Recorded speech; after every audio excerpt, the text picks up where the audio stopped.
अध्याय 2 दो चरों का रैखिक समीकरण लीनियर इक्वेशंस इन टू वेरिएबल्स।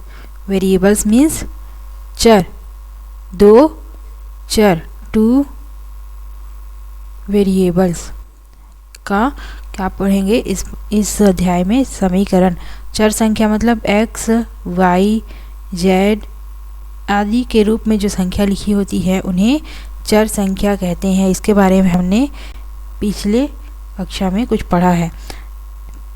रीमा ने सलमा से पूछा, किसी खंभे का 1/4 भाग नीले रंग का है। माना कि कोई खंभा है जिसका 1/4 भाग मतलब कि 4 भागों में से एक भाग क्या है, नीले रंग का है और रंग में 1/3 भाग लाल रंग में, 1/3 भाग 1 2 3 मतलब ये पूरा तीनों भाग लाल रंग में, तथा खंभे का शेष 10 मीटर में, 10 मीटर अच्छा, तथा खंभे का शेष 10 मीटर भाग लंबा भाग काले रंग से रंगा हुआ है। खंभे की कुल लंबाई कितनी होगी? तो सलमा ने कहा कि पिछली कक्षा में हमने एक चर के रैखिक समीकरण में सीखा है इस तरह की परिस्थिति में एक चर अज्ञात का मान, चर जो है अज्ञात रहता है, x y z को मानते हैं, जिसका हम उत्तर लेके आते हैं। वो क्या होती है? चर संख्या जो होती है अज्ञात मान होती है, को ज्ञात करने के लिए एक चर का समीकरण बनाया जाता है और फिर उसे हल करके चर मतलब अज्ञात का मान ज्ञात कर लिया जाता है। अच्छा रीमा, अच्छा तो यहाँ हम खंभे की लंबाई कैसे जानेंगे?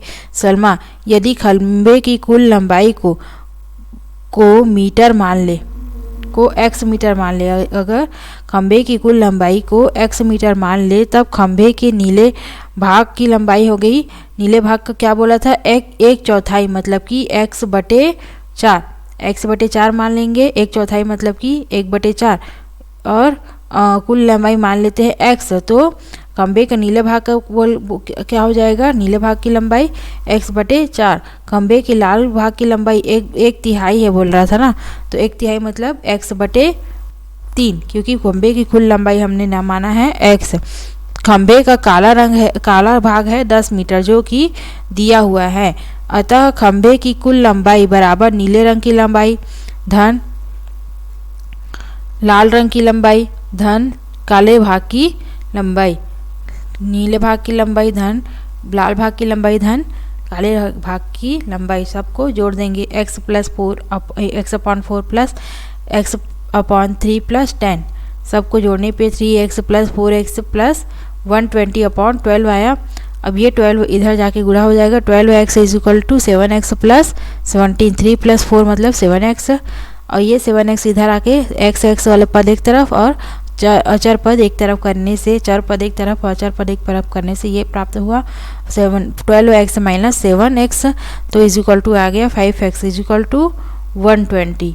अब 5x = 120 में x = क्या हो जाएगा? 120/5 हो जाएगा। 5 1 जा 5, 5 24 आ जाएगा, 5 2 जा 10 और 5 4 जा 20।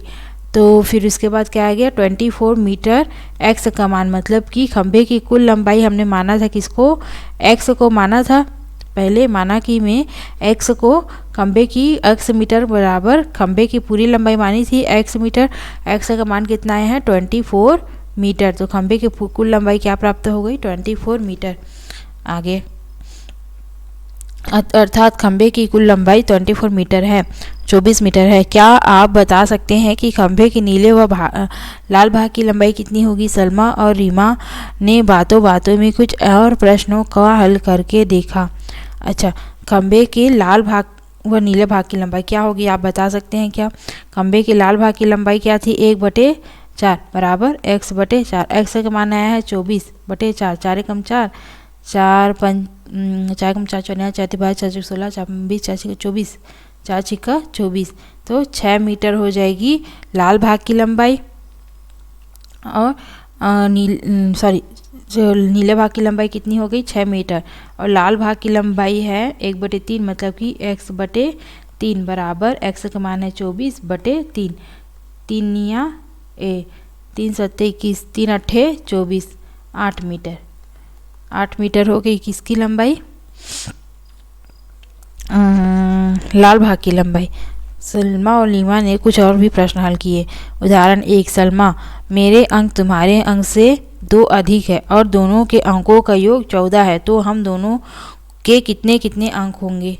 चलो बताते हैं, पहले प्रश्न को पढ़ते हैं, फिर उसके बाद बारी बारी से जो जो दिया है या जो जो मान सकते हैं वो पहले लिखते हैं। माना कि रीमा, माना मेरे अंक x है। सलमा कहती है मेरे अंक तुम्हारे अंक से 2 अधिक है, तो माना कि रीमा कहती है माना मेरे अंक x है और तुम्हारे अंक x+2 होंगे, क्योंकि सलमा कहती है कि मेरे अंक जो है तुम्हारे अंक से 2 अधिक हैं, x+2। तो रीमा के अंक हो गए मान के चलो x, तो सलमा के अंक क्या हो जाएंगे x+2।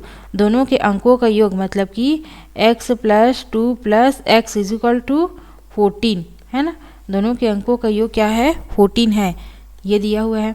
तो फिर हमारे कितने कितने अंक होंगे ये बताओ। तो x + x + 2 = 14, 2x + 2 = 14, 2x = 14 - 2, 2x = 12, x = 12/2, तो x = क्या आ गया 6। x का मान 6, मतलब कि हम दोनों कितने कितने अंक होंगे। रीमा के अंक होंगे 6, रीमा x का मान क्या आ गया 6 आ गया, जिसको हमने माना था x को क्या माना था रीमा के अंक।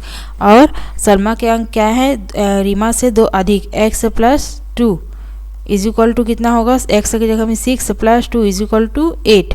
सलमा के अंक कितने हो गए 8, यानी मेरे अंक 6 और तुम्हारे अंक 8 होंगे।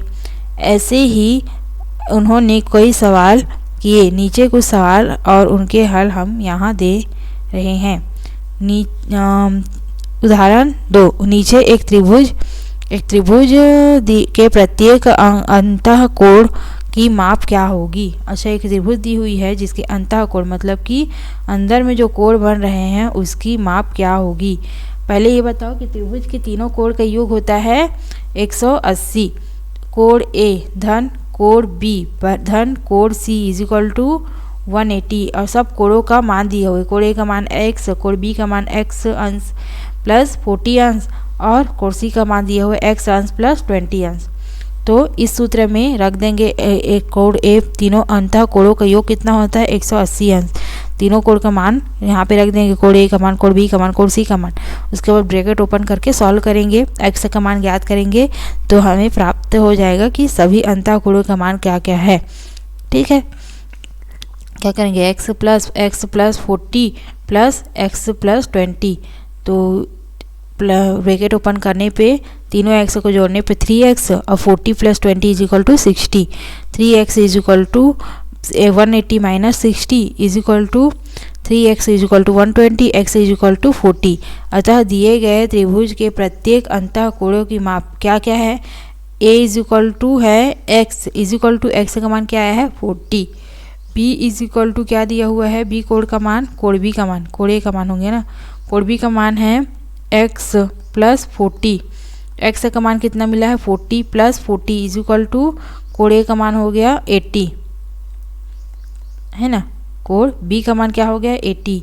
उसी प्रकार से कोण C का मान क्या दिया हुआ है x + 20, x का मान क्या प्राप्त हुआ है 40 + 20 = 60। कोण C का मान है 60, कोण A का मान 40, कोण B का मान 60 और कोण C का मान 80। ऐसा करके हमको निकालना है जी, निकालना है। अच्छा, उसके बाद क्या दिया हुआ है करके देखें। एक थैले में 50 पैसे के सिक्के हैं, इन सिक्कों की संख्या ज्ञात कीजिए यदि थैले में 30 रुपये हैं। एक थैले में 50 पैसे के सिक्के हैं, इन सिक्कों की संख्या ज्ञात कीजिए यदि थैले में 30 रुपये हैं। दिया है पैसों में, पूछा है रुपयों में। तो 50 पैसे बराबर होते हैं कितने? 50/100 रुपये। पहले पैसे को रुपयों में बदल लेंगे। उसके बाद दिया है कि एक थैले में 50 सिक्के हैं, इन सिक्कों की संख्या ज्ञात कीजिए। माना कि सिक्कों की संख्या है x, तो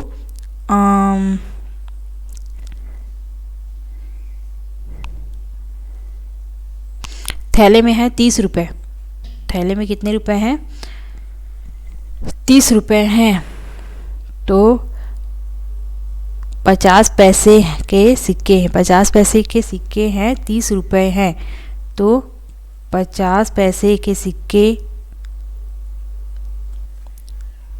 x, माना कि थैले में x सिक्के हैं, है ना, मान लेते हैं, और 50 पैसे के हैं। इन सिक्कों की संख्या ज्ञात करना है यदि थैले में 30 रुपये है। तो 30 रुपये बराबर कितने सिक्के? 30 रुपये को पैसों में बदलने पे क्या प्राप्त होगा? 30 बटे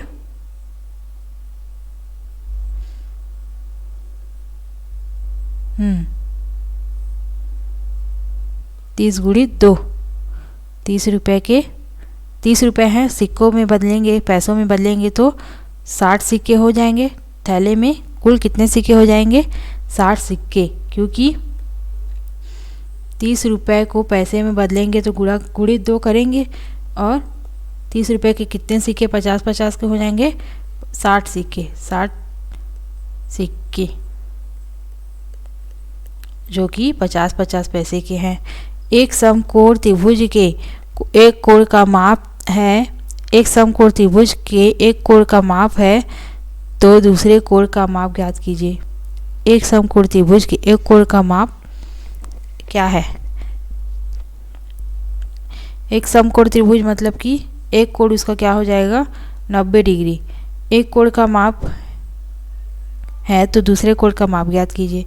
एक कोण का माप 90 डिग्री है, दूसरे कोण का माप और तीसरे कोण का माप पता चल जाएगा क्या हमको? चलो, हमको पता है कि त्रिभुज की सभी कोणों का माप कितना होता है? 180। अगर समकोण बोल रहा है तो एक कोण उसका क्या हो जाएगा? कोण ए का मान हो जाएगा 90 डिग्री। इसको मान लेते हैं x, इसको भी मान लेते हैं x बराबर 180। तो 90 degree plus 2x is equal to 180 कर सकते हैं, और 2x is equal to 180 minus 90 minus करेंगे तो 180 में 90 माइनस करेंगे, 90 बचा। 2x is equal to 90/2 45। तो x का मान क्या आ गया? 45। अन्य दो कोणों का माप क्या होगा? 45 एंड 45। पिता की आयु पुत्र की आयु की दुगनी है, तो दोनों की वर्तमान आयु क्या होगी? माना कि पिता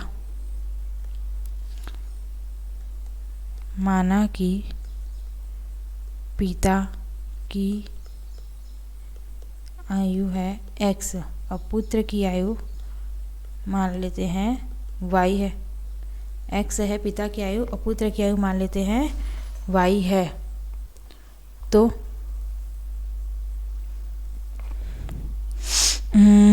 बोल रहा है प्रश्नानुसार कि पिता की आयु पुत्र की आयु से दुगनी है। पिता की जो आयु है पुत्र की आयु से दुगनी है, 2 गुनी है ना। x is equal to 2y। तो दोनों की वर्तमान आयु क्या होगी? पिता की आयु पुत्र की आयु की दुगनी है, तो दोनों की वर्तमान आयु क्या होगी? माना कि पिता की आयु है x, पुत्र की आयु है y, तो पिता की आयु पुत्र की आयु की दुगनी है। x is equal to 2y लिख सकते हैं। तो x is equal to 2y, x minus 2y is equal to 0 लिख सकते हैं। तो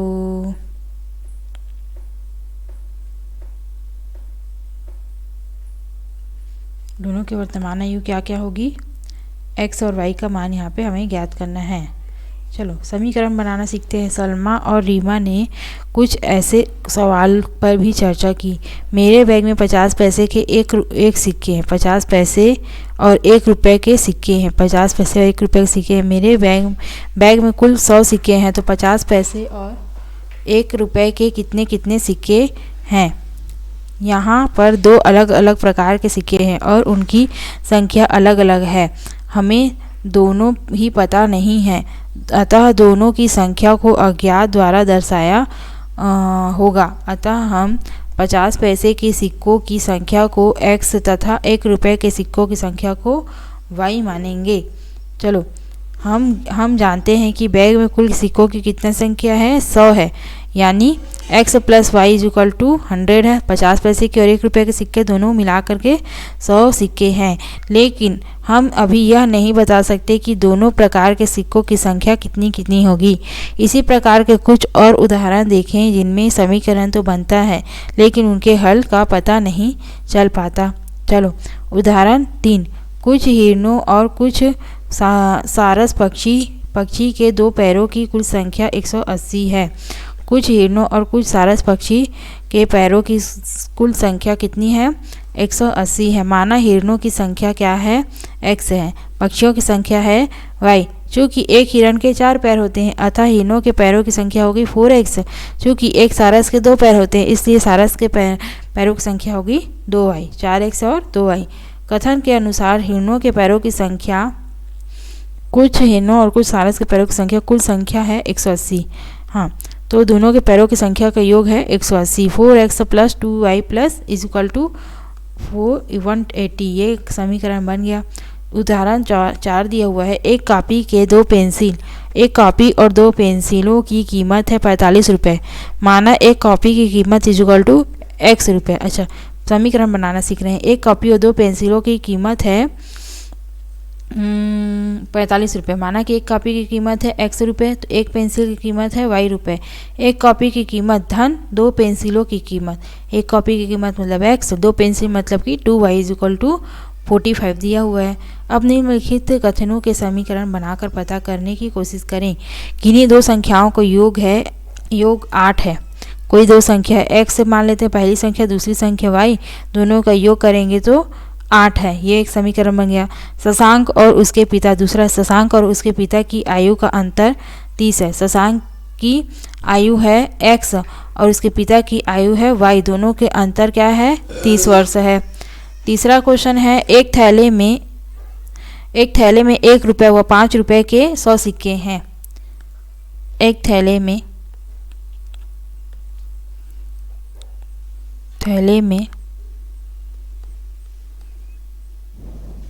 1 रुपये के सिक्के